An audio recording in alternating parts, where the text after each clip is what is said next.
బాపట్ల నియోజకవర్గ పరిధిలో నడవలేక ఇబ్బంది పడుతున్న శారీరక దివ్యాంగులకు సంఘటనలు, బ్యాటరీ వాహనాలు ఆలింకో ఫౌండేషన్ ద్వారా అందించాలని జిల్లా collector doctor V Vinod Kumar ని బాహుపూరి దివ్యాంగుల సేవా సమితి రాష్ట్ర అధ్యక్షులు, జనసేన పార్టీ దివ్యాంగుల జన సైనికుడు గోగన ఆదిశేషు కోరారు. జిల్లా కలెక్టర్ కార్యాలయంలో జరిగిన గ్రీవెన్స్ లో వినతి పత్రం అందజేశారు. ఈ కార్యక్రమంలో బాహుపూరి దివ్యాంగుల సేవా సమితి సభ్యులు తదితరులు పాల్గొన్నారు.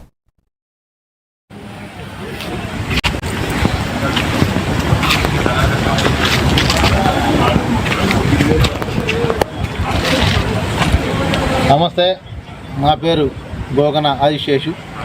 జనసేన పార్టీ మరి బాహుపూరి దివ్యాంగుల సేవా సమితిలో కూడా రాష్ట్ర అధ్యక్షుడిగా పనిచేస్తూ ఒక నియోజకవర్గంలో దివ్యాంగులకు ఉపకరణాలు అందించాలి.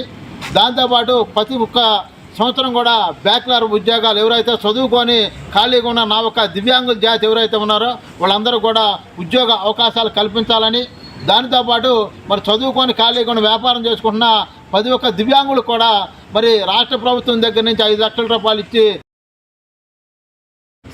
సహకరించే మార్గంగా ఆలోచించాలని చెప్పి మరి బాపట్ల కొత్తగా వచ్చిన జిల్లా కలెక్టర్ గారిని నేను కోరుకుంటూ ఉన్నాను. నా ఒక దివ్యాంగుల జాతి కోసం పనిచేయాలని చెప్పి కూడా మరి కోరుకుంటూ మా ఒక దివ్యాంగుల రాష్ట్ర అధ్యక్షుడు మరి కాళీశ్వర అన్న గారు, మరి వికలాంగుల హక్కుల పోరాట సమితి తరఫున మా తమ్ముడు మరి రాజశేఖరు, మరి దివ్యాంగుల అన్నదమ్ముళ్ళు కూడా అందరూ కూడా వచ్చి ఈరోజు కలెక్టర్ గారిని కలిసి మా ఒక సమస్యను కూడా మరి వినతిపత్రం రూపంలో అందించి ఉన్నామని చెప్పి కూడా మరి